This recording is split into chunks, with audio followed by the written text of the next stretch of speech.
And we're back, and this time I'm going to show you how to create color adjustments in Camera Raw with one click only.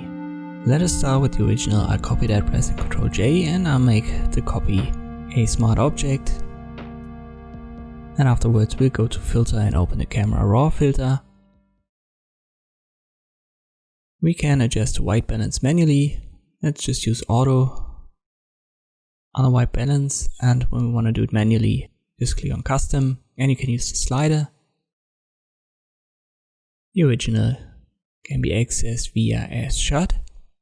And we also have the white balance tool over here.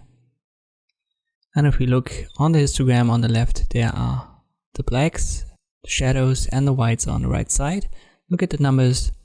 So the higher the value, the more we go to the whites, the lower the value we are on the side of the blacks. So if we go to this area, we can see we've got high numbers. So this is a typical white area. And if I click on that, you can see we've got a minor adjustment, as this tool makes the area we click on white, and it has been already white or very far to the side of the whites in the histogram. But if we click on a blue area, for example, you can see that this bluish value is now turned into white via temperature and tint.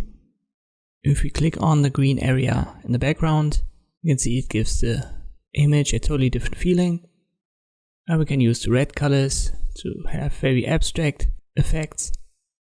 But I like the one best where we clicked on the green in the background.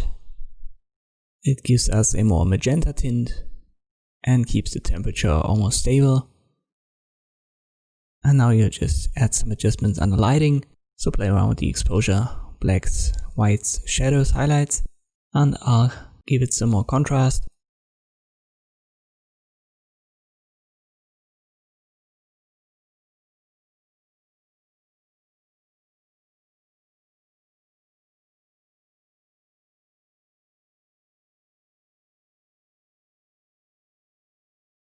And that's about it.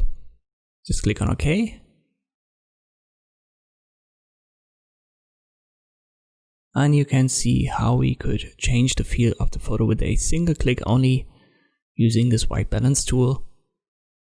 Try it out for yourself. On different photos you need to click on different colors, a very easy effect. I hope this video was helpful. Thank you for watching, and I'll see you next time.